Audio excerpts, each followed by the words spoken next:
Let's begin by opening a new file. We'll use the keystroke combination Ctrl+O to display the Open File dialog box. With the Learning folder selected, open the butterfly file by double-clicking it.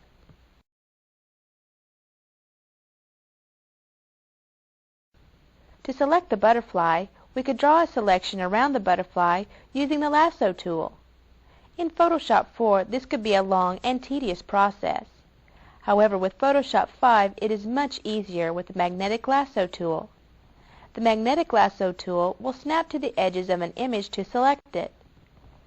Select the Magnetic Lasso tool by clicking the Lasso tool and holding down the left mouse button to see the flyout. The Magnetic Lasso tool is the tool on the far right of the flyout.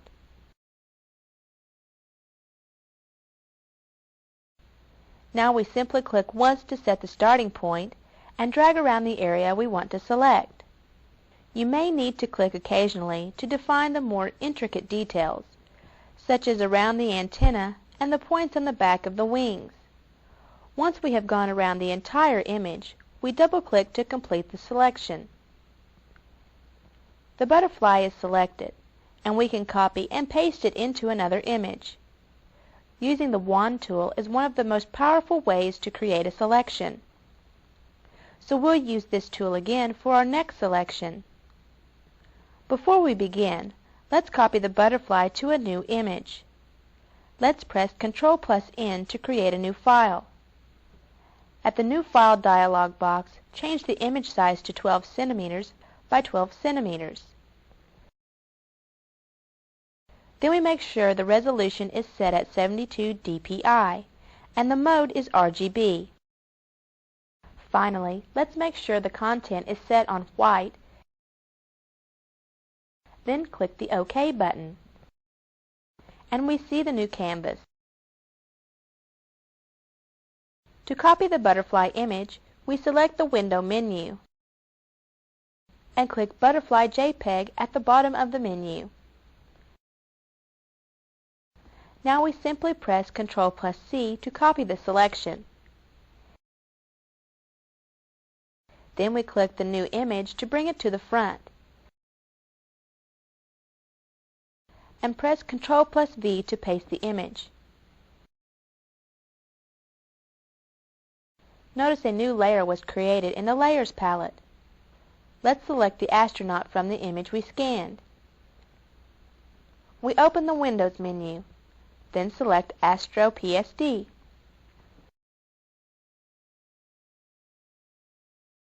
To select the astronaut, click on the Magic Wand tool. To see how the options for the Magic Wand tool work, let's go to the Options tab of the palette and change the tolerance to 5. We click in the black area of the background and see a portion of the background is selected. Now let's change the tolerance to 20. Then click in the background again outside of the selection. Because the tolerance for the Magic Wand tool was set higher, all of the background was selected this time. To invert the selection, we open the Select menu and select Inverse. With only the astronaut selected, we press Ctrl+C to copy. Now select the new image. Press Ctrl+V to paste, and another new layer is created for the astronaut. Let's save this image. Press Ctrl+S, then in the Save File dialog box, we'll type Photo1 for the file name,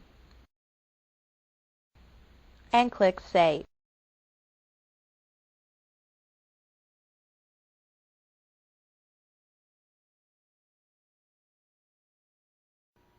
Now we'll discuss the many options which are available in the Layers palette.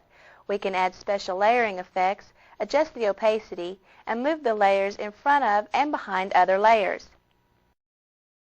We'll start by renaming the layers.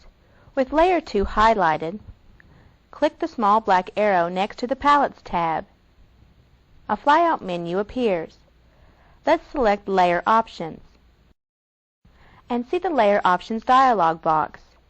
To rename the layer, we make sure the name box is selected. We'll type Astro and press Enter. The dialog box disappears, and Astro appears in the layer palette next to the thumbnail of the astronaut. Let's rename Layer 1 also. This time we'll double-click Layer 1 to view the layer options.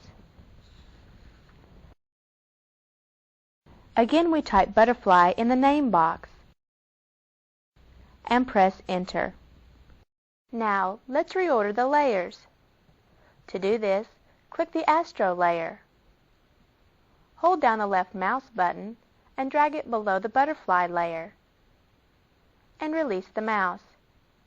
Now the butterfly is in front of the astronaut.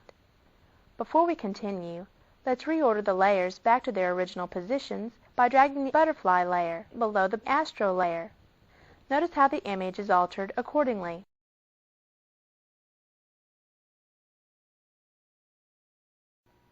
Before we discuss more of the layer options, we want to apply a gradient to the background so we can better see the effects. Several standard gradient designs come with Photoshop, and we can use any of these designs or even edit them for a personal look. But we can also create our very own custom gradients. Let's click the eye next to the Astro layer to hide it. Then click the eye next to the butterfly layer to hide it as well. Then scroll down the Layers palette and make sure that Background is highlighted. Now select the Gradient tool. It's the third tool from the bottom on the right side of the toolbar. If we hold down the left mouse button on the Gradient tool, we see a flyout appear. This is new for Photoshop. Now we can create angular, reflected, and diamond gradients as well as linear and radial gradients. Let's select the Diamond Gradient tool from the flyout. To use one of Photoshop's standard gradients or create a custom gradient of our own, we'll need to use the Options palette. Notice the current gradient is set at foreground to background. Let's click the drop-down arrow to view the list of Photoshop's present gradients. We see there are many gradients to choose from.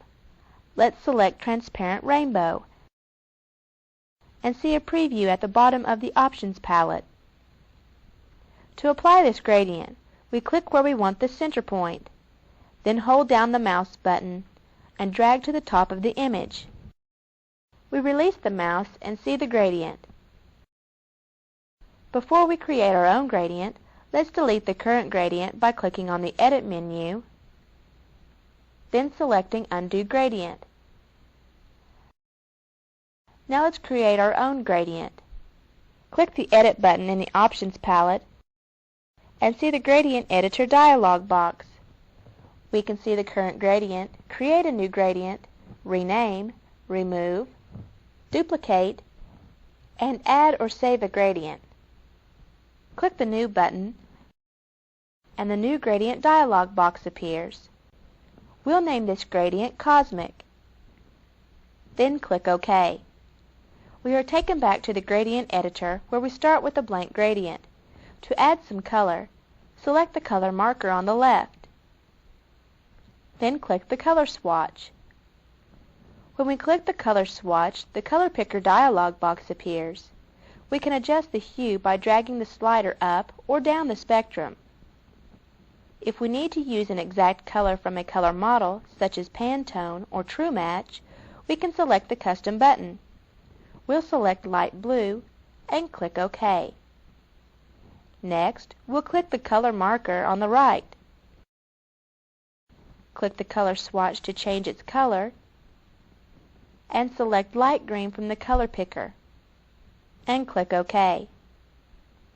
To create a gradient with more than just two colors, we click between the two color markers and we see a new color marker. This marker is the same color as the marker we just edited because this is the color which was displayed in the color swatch. Let's click the swatch to edit the color. We'll change the hue to red Then select a deeper shade of red and click OK.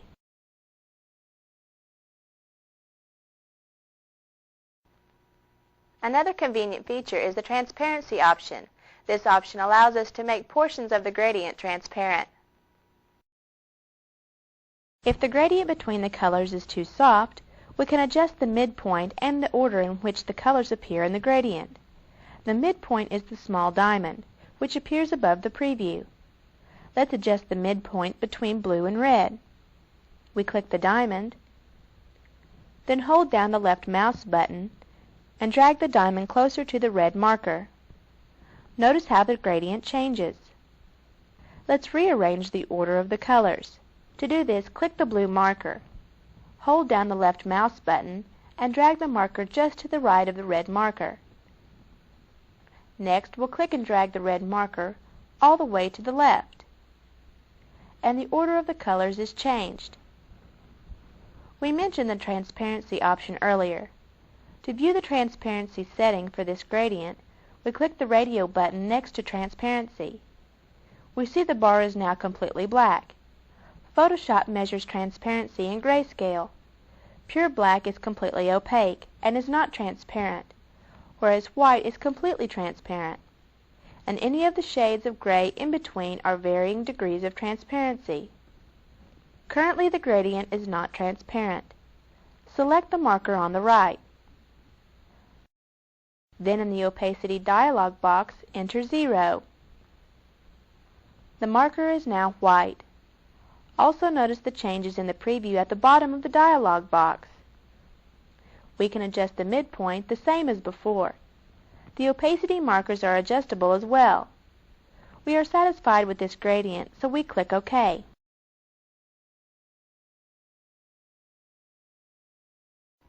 The mode is the way the color is applied. Now we are ready to apply this gradient with the currently selected Diamond Gradient tool. Click the bottom left corner of the image and hold the mouse button. Then drag to the right corner of the image. We release the mouse and the gradient is applied. Next, let's change the mode to hue. We select the drop-down arrow next to Normal and see all the different modes we can choose from, including Difference, Darken, and Hue. We select Hue and are ready to reapply the gradient. We click the bottom left corner of the image and hold the mouse button, then drag to the top right corner of the image. We release the mouse and notice the changes as the gradient is reapplied. We've already arranged the layers in the order we want them to appear, and we've renamed them as well. Next, we'll make some adjustments to the layers using some of the layer options. First, we want to move the images we pasted earlier, so we'll select the butterfly layer. Then click the Move tool. We can click and drag this image anywhere in the layer. We can even move part of it off the layer without losing any of the image, even if we save it. We can move the Astro layer in the same manner. With the Astro layer selected, let's adjust some of the options. First, let's change the opacity. To use the opacity slider, we click the opacity arrow, and the opacity slider appears. We can adjust how much of the background image we see behind the current layer. We'll set the opacity at 90%. When we are finished with the slider, we click outside of the slider, and it disappears. Next, we'll experiment with the modes. We do this the same way we changed the modes for the Gradient tool. We click the Mode drop-down arrow. Let's select Dissolve. The image is only partially dissolved because the opacity was only set at 90%. If we set the opacity to 50%, the image would be more dissolved. Click the Mode drop-down arrow again. This time we'll select Darken. Notice how only the parts of the astronaut which were darker than the background are visible. We'll select the Mode drop-down arrow once more and select Hard Light. Let's save the image by pressing Ctrl+S.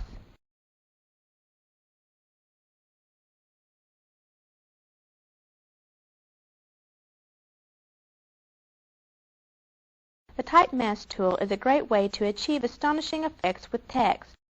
The Type Mask tool basically creates an empty selection in the shape of the text we specify.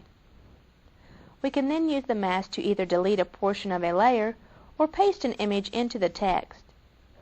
First, we'll select the butterfly layer. When we click and hold the Type tool, a flyout appears. A new feature for Photoshop 5 are the vertical text and vertical text mask tools. Let's select the vertical Type Mask tool. We'll place the cursor on the butterfly's wing and click. The Type tool dialog box appears. We'll change the font to Arial. Change the size to 20 points. Then select Bold Italic in the Style section. And make sure Anti-Alias is checked.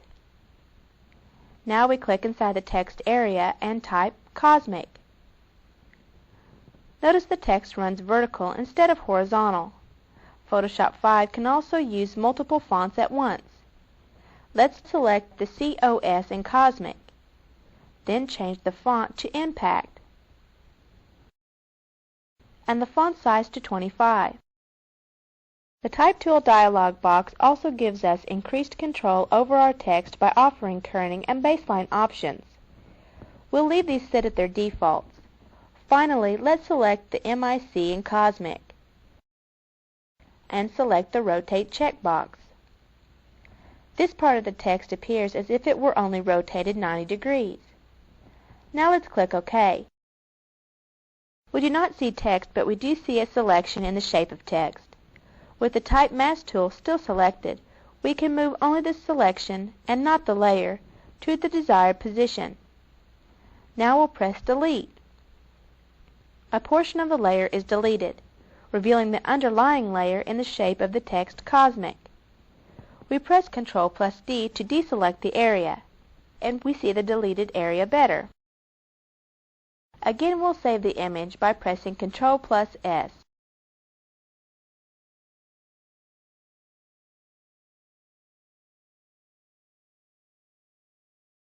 Let's review what we covered in this chapter.